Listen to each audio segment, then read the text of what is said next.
Сайн байцгаана уу хүмүүдээ. Өнөөдөр бүгдээ Монголынхаа хичээлээр талархал бичиж сурцгаая. За талархал гэдэг үг бол үнэхээр сайхан үг.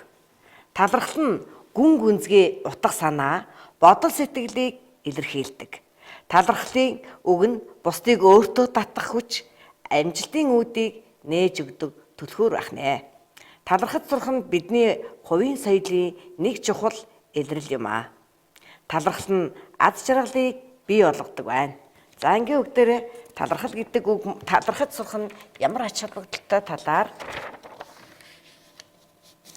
мэдээлэл сонслоо. За хүмүүс бидний сайн сайхны төлөө юу хийж бүтээсэн бэ? Чи хичээлээ сайн хийж амжилттай суралцахад чинь хэрэг болдог ямар зүйл чамд байгаа вэ? Чамд дэвтэр байгаа, үзэг, ном, харандаа, хичээлийн хэрэгсэл, мөн одоо хичээлдээ явахдаа өмсдөг форм, мөн цүнх, гутлаг хувцас гэдэл бүх зүйл бүгд хүний гараар бүтээсэн зүйл байгаа. Энэ бүхнийг бүтээсэн хүн бүхэнд бид талархууштай. Бидний дунд бахархан дуурайх хүн байдгүй. Бид хэн нэгний сайн үйл, сайхан сэтгэл, амжилт бүтээлээр бахархаж байдаг үлээ.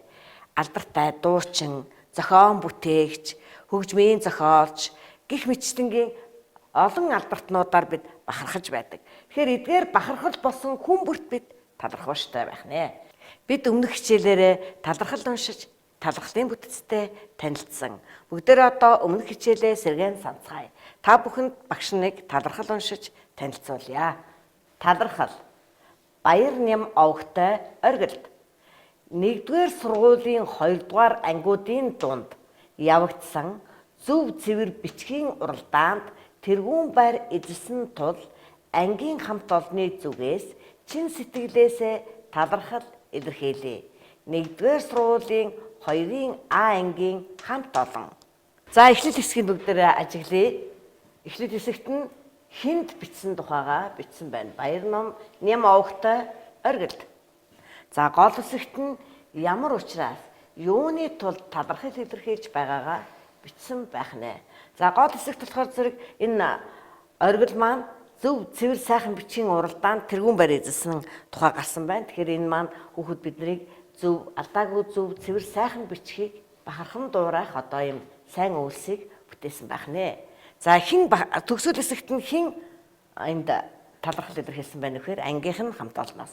За энд нэг зүйл дутуу байна. За талархлынхаа бүтцийг энд нэг зүйл дутуу байгаа юу байгааг та нар ажиглаад хараарай. За талархлын хэрхэн бичсэн байна? Эхлээд хин бичиж байгаагаа бичдэг байна. Дараа нь талархаж байгаа учир утга нь юу вэ? Тэрний дараа талархал бичсэн хүний нэр, он, сар, өдөр байдаг байна. Тэгтэл энд маань хэдэн оны хэдэн сарын хэдэнд энэхүү талархлыг бичсэн он сар өдөр нь байхгүй байгаа бахан тийм ээ. За тэгэхээр одоо бүгдээрээ талархал бичье. Талархал бичгийн тулд эхлээд яаж бичих вэ? Юу гэж төв гэдэг төлөвлөлтөө гаргая. Төлөвлөлт гаргахын тулд биднэрт энэ бүдүүрч хэсэг хэрэгтэй. За эхлээд зорилгоо тодорхойлъё. Эхлэл хэсэгт хэнд зориулж бичих вэ гэдгээ төлөвлөе. Дараа нь юуны учир талархаж байгаагаа төлөвлөх юм байна. За эцэст нь хин хизээ бичснээ бичих одоо энэ төлөвлөлтийг хийх нэ. За хинд зориулж бичмээр байна. Бид нар хинд зориулж бичих болох вэ гэхээр за найздаа талархал бичихийг хүссэн хүүхдүүд байж болох юм. Тэгэхээр хөгжилтэй найрсаг найз нартаа талархъя. Найз нартаа яагаад талархаж байгаа юм бэ? Хөгжилтэй найрсаг байдагт нь талархал бичих гэж байгаа юм нэ. За мөн гэр бүлийнхэндээ талархал бичихийг төлөвлөсөн хүүхэд байж болох юм. Тэгэхээр хайрлан халамжилдаг гэр бүлдээ талархъя. Сургаж хүмүүжүүлж маш их зүйлийг зааж сургадаг багштай талархахыг хүсэж байгаа хүүхдүүд бас байж болох юм. Мөн хүнлэг, энэрэнгүй эмч сувилагч нартаа талархал илэрхийлэхийг хүсэж байж болох юм аа. Мөн оюутчин ихчтэй, оюутчдад үйлчлэгч ихчид, тогооч ихчид, мөн одоо барилгачин ах нартаа талархал илэрхийлж болох нэ. За эндээс бүгдээр ажиглая. Юуны учир талархах гээд байна вэ? Эдгээр хүмүүст тавтаа тухтаа орчныг бүрдүүлэхэд нь бид талархаж болох нь, дулаан хувцас хийж ойж өгдөгт нь бас талархаж болох нь, бас одоо ойдчд маань маш их амны хаалт биднэрт хийж бэлгэлж байгаа. Тэгэхээр энэ амны хаалт ойж бэлгэлж байгаа ойдчдод бид талархал илэрхийлж бичиж болох нь. Эмнэлэг сургууль орон байр барьж өгдөг барилгачдад бид бас талархал илэрхийлж болох нь.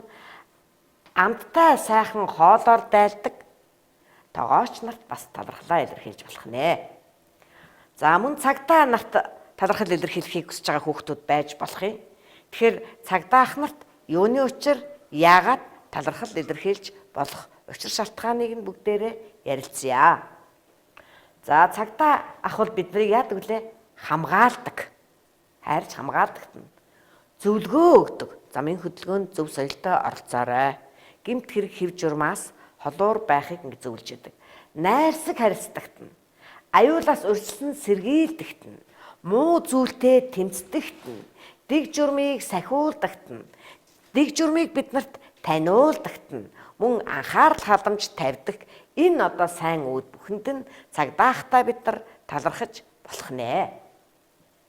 Мөн гэр бүлдээ талархахдаа төрүүлж өсгсөнд нь асарч сувилдагт нь бас зааж сургадагт нь хоолж хувцсдагт нь дэмжин тусалдагт нь урам өгдөгт ойлгож ярилцдагт халамжиж хайрладаг хамтарч нөхөрлөж хөдөлмөрлөдөг найрсаг байдагт нь гэр бүлтэй бид нар талархал илэрхийлж болох нэ. Тэгэхээр эдгээр хүмүүсийнхаа бид нар энэ сайн үйлүүдээрээ ямар зан чанарыг биднэрт илэрхийлж юунд биднэрт их таалагддаг вэ гэхээр зэрэг тэдний нөхөрсөг зан, тусч байдал, найрсаг, сайхан сэтгэлтэй, хайр халамжтай, хөгжилтэй, энэрэнгүй гэсэн одоо энэ сайхан сэтгэлүүд нь бид бүхэнд таалагддаг учраас бид нар талархал бичихийг хүсэж байгаа байх нь. За тэгвэл талархал бичихтэй хүмүүсийг тухайн баярлаж талархаж байгаа хүнээ баярлуулахын тулд бид нар тэднийг баясгадаг үгсийг бас бичиж сурах хэрэгтэй гэж бодож байна. За тэгвэл ямар үгнүүд бид нарыг баярлуулж баясгадаг вэ? За хүн магтаал цаашаалын үгэнд баярладаг байна. Урмын үгэнд, өрөөлийн үгэнд, сургамж сургаалын үгэнд, үнэнч шудраг үгэнд бас бахархалтай бахархаж байгаа үг хэллэгт бид бүхэн бүгдээрээ сэтгэл маань баясдаг байх нь. Тэгэхээр одоо бүгдээрээ талархал бичихийн өмнө биднийг талархал бичихэд хэрэг болох үг хэллэгнүүдтэй танилцъя. За хүлээцтэй, ууч, төвчээртэй, уужуу тайван, ухаантай, ив найртай, боловсон, хөгжилтэй, цэвэрч нямбай, ээлдэг найрсаг, өрөвч зөөлөн, өглөгч тусч, хариуцлагатай, ажилсаг, итгэлтэй, сайхан сэтгэлтэй, үнэнч шудраг гэсэн эдгээр одоо зан чанаруудад бид нар талархдаг байх нь. За талархал бичиж бүгдээрээ. Талархлыг бичихтэй эхлэл гол төгсгөл хэсэгт нь яаж бичвэл зүгээр вэ гэдгийг эхлээд багш нь зөвлөө. Юуны учир талархах гэж байгаагаа эхлээд сайн төлөвлөх хэрэгтэй. Жишээлбэл ямар сайн ач тустай үйл хийсэн бэ? Одоо миний талархал илэрхийлэх гээд байгаа хүн маань гэдгийг бодоорой. За мөн ямар зан чанартай хүн бэ? Тэр өөрт нь байгаа сайн зан чанараар нь түүнийг магтан саашаахыг хичээгээрэй. Ингээд сэтгэлийнхаа үгийг бичих юм байна. За жишээлбэл би найздаа бичсэн талархлын гол хэсгийг та нарт танилцуулъя. Надтай хамт хичээлээ давтаж хамтарч хичээлээ давтаж байгаа маань ач тустай сайн үйл байх нь. Тэгвэл энэ хүүхэд хамтарч найзтайгаа хичээлээ давтснараа ямар зан чанарыг илэрхийлж гинэ гэвэл нөхөрсөг байгаад байгаа хэрнэ. Нөхөрсөг. Тэгвэл надтай хамт хичээлээ давтаж нөхөрсөг байдагт нь гэд одоо сэтгэлийн үг өөрийнхөө чамд ямар сэтгэлийн үг хэлэх түүнд юу хэлхийг хүсэж байгаа гэхээр зэрэг маш их баярлаж явдгаа илэрхийлье. За гол хэсэгт бол энэ ийм одоо маягаар бүгдээрээ бичиж гэж ингэж багш нь төлөвлөлөө. Тэгэхээр энд маань танд баярлалаа гэсэн гарчиг тавьж болно. Эсвэл талархал гэсэн гарчгийг тавьж болох нэ. Та нар энэ хоёр гарчигнаас аль дуртайгаа сонгож болох нь. За эхлэл хэсэгт маань хэнд талархах гэж байгаа бичээ. За энэ талархахаа бичихийн өмнө зүгээр л аав тандаа, ээж тандаа, багш тандаа, эмч тандаа гэд бичих нь маань одоо бид нар монгол хэлэнд суралцж байгаа учраас үгийн баялаг сайтай, найруулга сайтай, их гоё бичвэл зүгээр байх гэж ингэж бодож байна. Тэгэхээр энд та нар ямар нэгэн холбоо үгээр илэрхийлж бичгийг хичээгээрэй. Инхри хайрт дүү тандаа. Дүүгээ яагаад та гэдэг байгаа юм бэ гэд хүүхдүүд бас бодож иж болох юм. Тандаа гэдэг үг маань өөрөө хүндэтгэлийн үг. Эсвэл инхри хайрт дүү чамдаа гэж үтсэн ч болох нэ. Инхри хайрт дүү таньдаа гэж үтсэн ч болно. Яагаад гэвэл энэ маань дүүгээ ахмад наснаа дүүгээ найз нөхдөө хүндэтгэж байгаагийн илрэл байх нэ. Дотн найз тэр тандаа. Энд хүний нэр бичиж болох нь, найзынхаа нэрийг дунд нь бичиж болох нь. Та нарыг бичгтээ хэрэгжилж болох тийм үгслүүдийг багш нь санал болгож байгаа гэсэн үг. За эсвэл хайртай гэр бүлдээ гэд гэр бүлийнхаа бүх гишүүдэд бас баярсан талархснаа илэрхийлж болох юм байна. За сайн найз чамдаа гэсэн юм байж болох нь. Сайн найз чамдаа. Тэгэхээр одоо ганцхан одоо аавдаа, ээждээ, дорждоо, дулмаадаа гэхгүйгээр ингэж яах нь вэ? Янз бүрээр бас нөгөө хүнээс сайшаа магтааж сайхан сэтгэлтэй эмээ таньдаа. Өвөө тандаа гэж хэлж болох нь хүндэт нөхөр гэдэг одоо маш их хүндэтгсэн байдлаар бас бичиж болох нь хамгаас дотн найз тэр гэд нэрийг бичээд тандаа. Ачлалт аав ээж тандаа гэдэг ч юм уу. Тэгэхээр энд зөвхөн одоо тэр тандаа гэж бичгээс урдаар маш олон энэ сайхан хүнийг хүндэтгсэн үг хэллэгнүүдээс бид нар суралцлаа. Тэгэхээр энэ үг хэллэгнүүдээс сонгоод аль таалагдсанаа эндээ та нар бичиж болох нэ. За дараагийн гол хэсэгт. За гол хэсэгт болохоор зэрэг энэ бүдүүчээ ахаад нэг бүгдээрээ ажиглаж харцгаая. Энэ дээр ямар сайн ач тустай үйл хийсэн учраас талархаад байгаа юм. Тэр ач тустай үйлээс нь тэр хүний ямар сайн чанарыг нь олж хараад байгаа юм гэдгээ бодож бичиж болох нэ. За амттай хоолоор дайлж энэ бол сайн үйл бусдыг дайлна гэдэг бол тэгээд өгдөгч өгөөмөр байдагт тань. За энийг хэн бичиж болох вэ? Тогоочд бас аав маань амттай хоолоор дайлж болох нь, ээж бас дайлсан байж болох нь тийм ээ.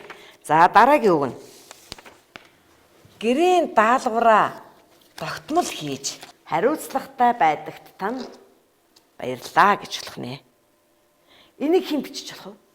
Найздаа эсвэл дүүдээ бичиж болох нэ. Эрүүл мэндийг минь хамгаалж зөвлөн тусалж байдагт тань гэж хэн бичиж болох вэ? Эмч нарт бас ээж аав маань бидний эрүүл мэндийг хамгаалдаг байж болох юм. Багш бас хамгаалж зөвлөн эрүүл мэндээ яаж хэрхэн хамгаалах талаар зөвлөн тусалдаг байж болно. За надтай хамт тоглож хөгжилтэй байдагт тань гэж хэн хэлж болох вэ? Аавдаа, ээждээ, эмээдээ, өвөөдөө, дүүдээ бас найздаа хэлж болох нэ. Өвдсөн үед минь эмчилж инэрэнгүй байдагт тань. За энийг хэн бичиж болох нь вэ? Эрдэм ном сургаж дэмжин тусалж байдагт нь. Тэгэхээр эрдэм номыг одоо ганцхан багш зааж өгөхгүй, эцэг эгч зааж өгч болно, найз нөхдөсөө ч эрдэм номонд суралцаж болно. За дулаан хувцс хийж өгч хайрлан халамжилдагт нь. Энэ хэн дэжиж болох вэ? Аавдаа, ээждээ эсвэл оюуталчинд илэрхийлж бичиж болох нэ. За саяны эдгээр үгсээс та бүхэн маань сонгоод эсвэл өөрөөр зохиогоод бичээрэй. За одоо бүгдээрээ гол хэсгийнхаа энэ илэрхийлье гэдгийн өмнөх энд нөхөж болох үгнүүдийг бичээ. Энд чин сэтгэлийнхаа үгийг бичих ёстой. За одоо энэ чин сэтгэлийн ямар үгнүүд байж болох нь танилцах нэ. За байдагт нь бахархан хүндэлтгээ илэрхийлье гэсэн ийм үг байж болох нь. За дараагийн үг нь маш их баярлаж явдгаа илэрхийлье гэсэн ийм үг байж болох нь. Дараагийн үг нь энэс өөрөөр ч бичиж болно. Багшийн санал болгож байгаа үгнээс өөрөөр ч болно. Хэрвээ чиний санаанд чинь одоо юм үг бууж ирэхгүй байвал багшийн энд санал болгож байгаа үгнүүдээс ашиглаарай гэж хэлж байгаа юм. Чин сэтгэлээсээ талархснаа илэрхийлье. За сэтгэлийн үгүүдийг одоо ийм маягаар бичгэнэ. баярлаж талархснаа илэрхийлье. Хайрлан хүндэж явдгаа илэрхийлье. Энээс одоо багшийн санд болгосон үгнүүдээс өөрөө ч та нар яах нь зохиож бичиж болох нэ. За ингээ хүүхдүүд та бүхэн маань гол хэсгээ бичсэн байх гэж ингэж бодож байна. Одоо дараагийн хэсэг нь таны хэн бичсэн? Чи одоо өөрийнхөө нэрийг одоо аавдаа бичсэн бол таны охин, таны хүү тэр. Найздаа бичсэн бол таны найз тэр. Гэх жишээтэйгээр. Эсвэл багштаа бичсэн бол таны шав тэр. Эсвэл таныг хүндэтгсэн тэр гэж хэлж болох нэ. За тэгээд хэдэн оны, хэдэн сарын, хэдний өдөр бичсэн он сар өдрөө заавал марталгүй бичээрэй хүүхдүүдээ.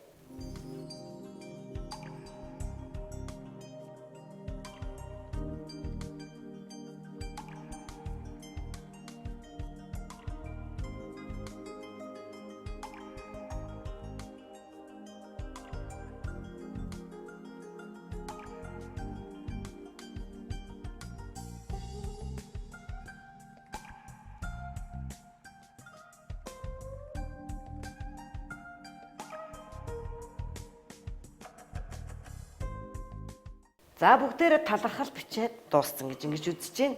Тэгэхээр одоо бичсэн талархлаа хянад сайжруулъя. Бидний бичсэн үгэн дотор алдаа байх вэ? Тэгэхээр зарим одоо ихэвчлэн түгээмэл хэрэглэгддэг үгнүүдийг алдаж магадгүй үгнүүдийг багш нь эндээс тест хэлбэрээр оруулсан байгаа. Тэгэхээр та бүхэн маань энийг дэвтэртээ тестүүдийн маань хуулж бичээд зөв хариулттай хариултын өмнөх дугаарыг дугуулах юм байна. За, аль нь зөв бэ? Аав танда. Аав танда. Аав танда. Аав танида. Аль нь зөв бэ? Дугуулаарай.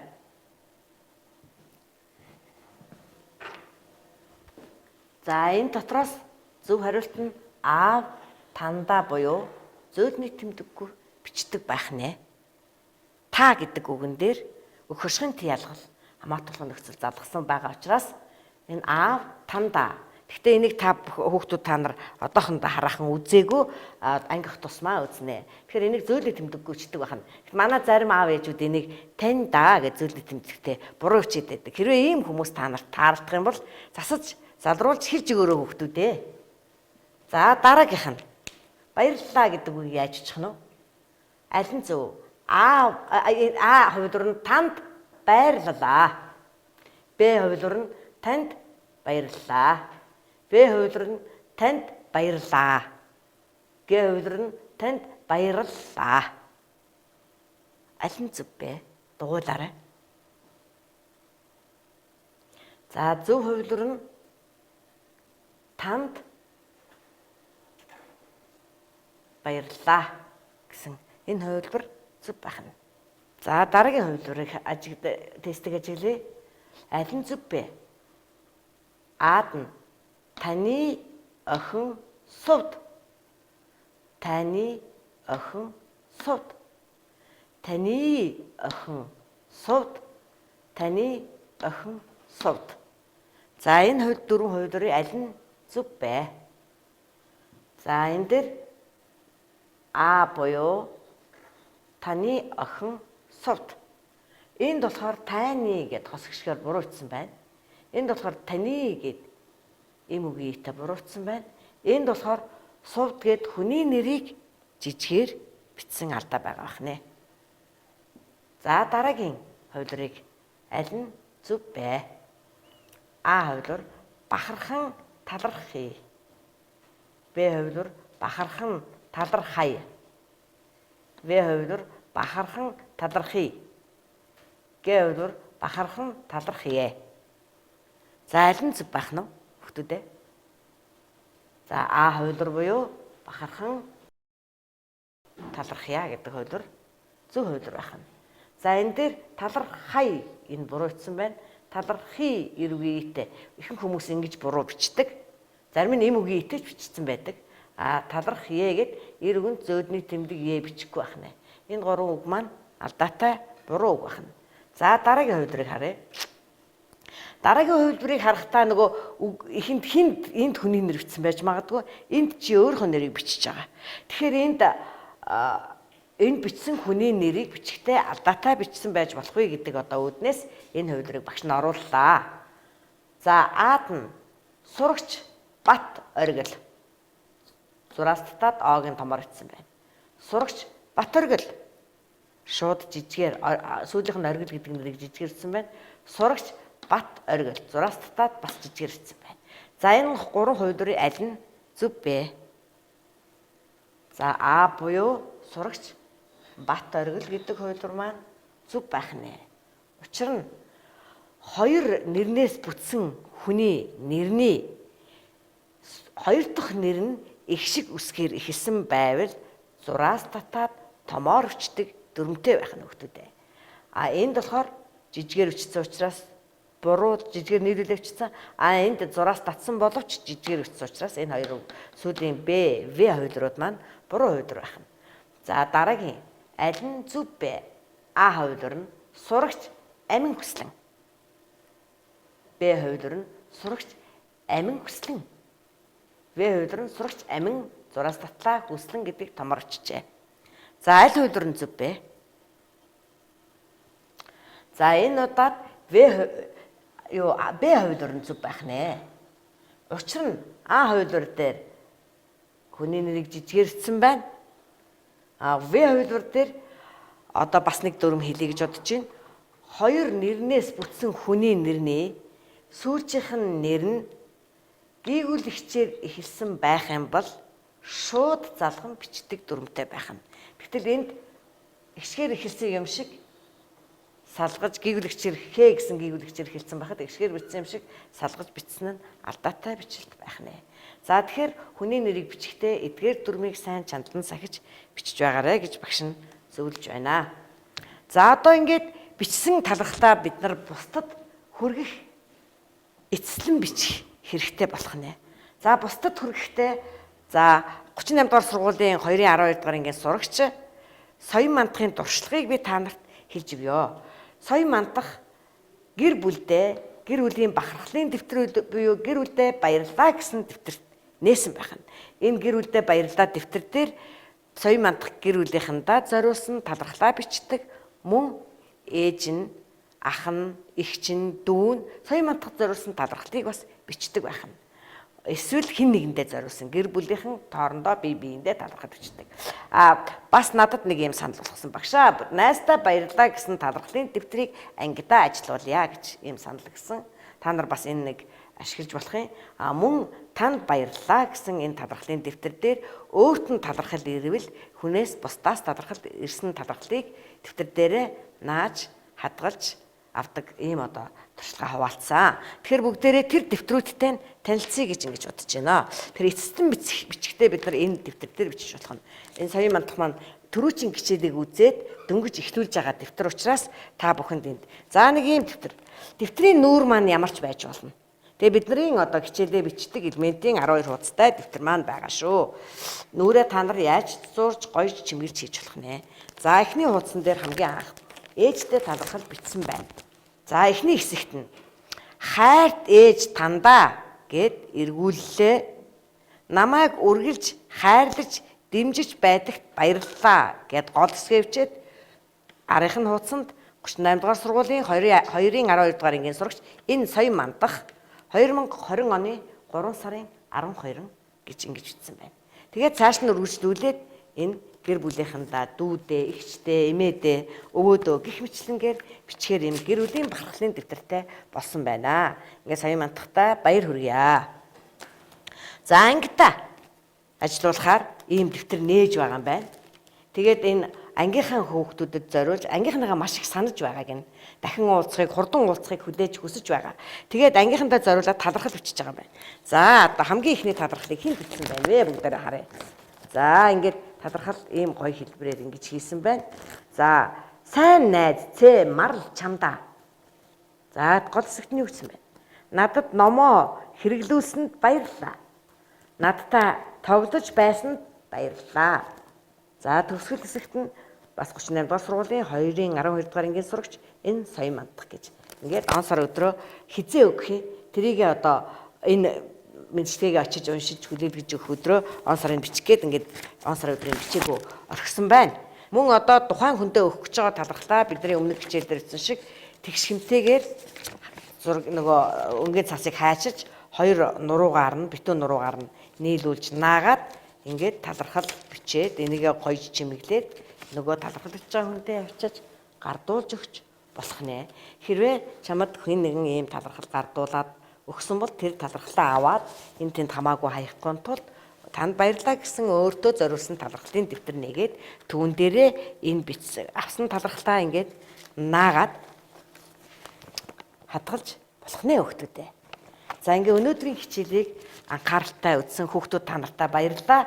Багш нь та нарт хамгийн сүүлд нэг гэрийн даалгавар өгье гэж бодож байна. За энэ гэрийн даалгавар маань 49 дугаар хуудасны 3 дугаар дасгал. Энэ зургийг ажиглаад талархал бичих юм байгаа. Талархал бичихтэй баярлаж талархснаа чин сэтгэлээсээ илэрхийлье гэсэн энэ үг хэллэгийг ашиглаад энэ зургийг ажиглаад талархал бичихнэ. За ингээд хичээл тэтгэвртэ оролцсон хүүхдүүд та нартай баярлалаа. Баяртай хүүхдүүд ээ.